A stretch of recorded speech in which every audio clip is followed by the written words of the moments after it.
surprised to learn that it is not demon as I thought, but it means common or popular. So similar to democracy of the people. Let me use it in a sentence again. The style of our artwork is intentionally demotic, aimed at ordinary people rather than the elite of the art world. So that is our word of the day. Our first speaker today is Joe Payne. His speech is 7 to 9 minutes. The title of the speech is A Handful of Sunshine. And this is part of the series he's been giving on kind of educational speeches. So keep in mind when you give your evaluations today what his goal is to be able to relate to the common people, right? Yes, it is demonic. Demonic. Very good. Please help me welcome Joe Payne.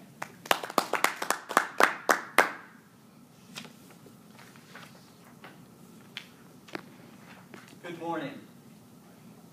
The topic today is our son. Now, I was in the process of trying to explore a big topic to talk about, and it turns out that our son is a perfect, large subject to talk about. Now, I've given you all a handout, and so that you can write down the additional facts that I'm going to give you as we go along. The sun is 99.8% of all the mass of our solar system. That's huge. I mean, that is just incredibly large. But yet we can still kind of almost block it out with our thumb. The sun coalesced from the gas that was out in space about, how old is it?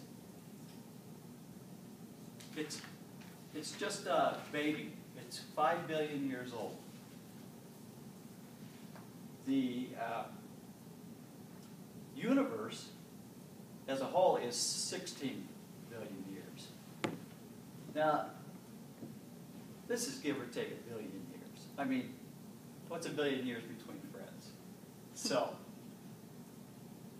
the sun was this great big fluffy bunch of hydrogen. The blue part on your chart is the mass, the amount of hydrogen in the sun. The little red slice is the helium.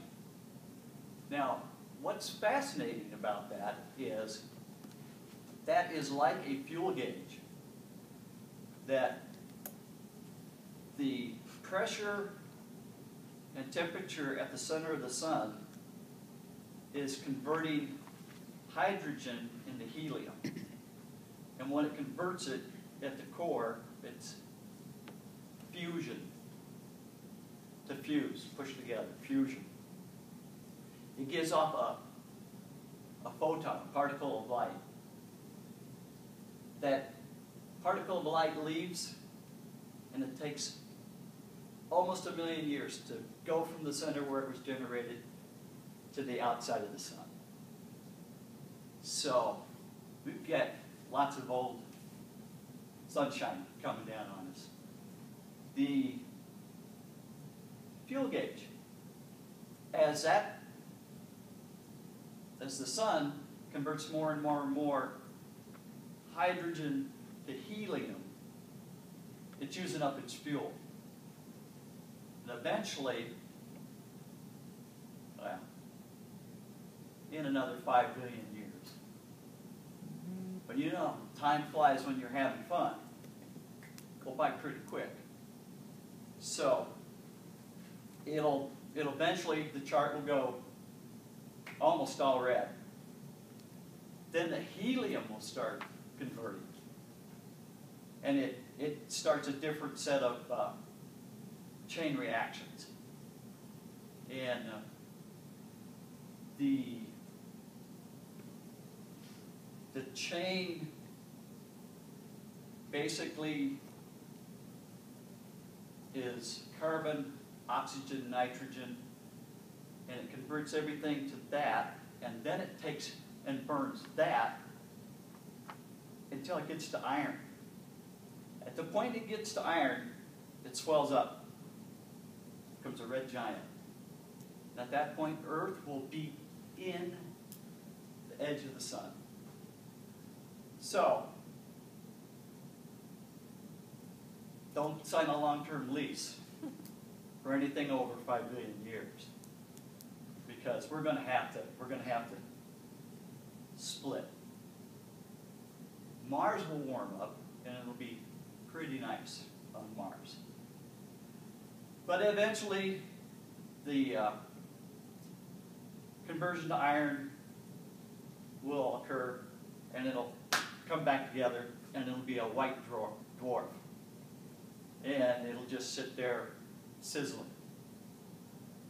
And they don't know how long it'll sit there just doing its white dwarf star thing. We can look out into space and see the white dwarfs doing what they're doing, but they just seem to sit there. So that's how it was born, and that's how it's going to progress through old age. But let's talk about the state that it's in right now. The diameter of the sun from edge to edge, if we took and used the Earth as a measuring tool, it would be 1,000 Earths from side to side. So that's how far across it is. Now, if we took a great big jar of Earths and poured it into the sun to fill it up, it would contain 1 million Earths. That's a pretty big deal. And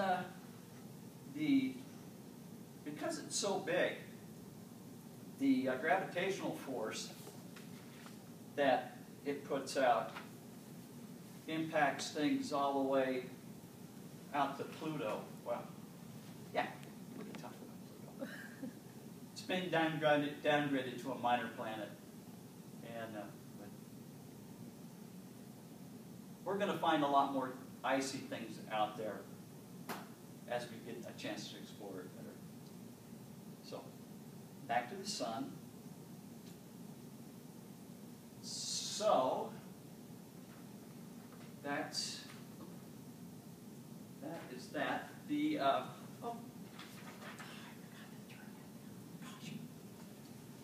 There is a little tiny sliver on your chart that's white.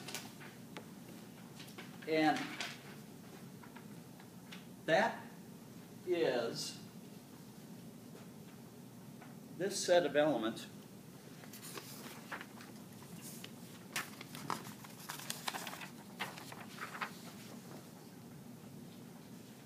What's interesting about this is that even though this group of elements makes up just a tiny fraction of the sun, when you have something that large, that tiny fraction is actually quite large. And what I find interesting in it is three elements that we're all familiar with are the majority of the trace elements in our sun: oxygen, carbon, and nitrogen. So the sun is up there, and it has building blocks for organic life in huge quantities. But, well, that is interesting, but then these other heavier elements are actually a fingerprint of something else. And the something else that is a fingerprint of is there was a gigantic star that blew up that preceded our sun. And these elements that are left in our sun are remnants of that ancient star. Not only are these trace elements traces of that alien sun that blew up, but everything in the room, everything we see was produced by that explosion of that supernova that preceded the birth of our solar system and our sun. So anytime you really, it's a cloudy day, you can just go like this and you'll have a handful of sunshine from an ancient star. Thank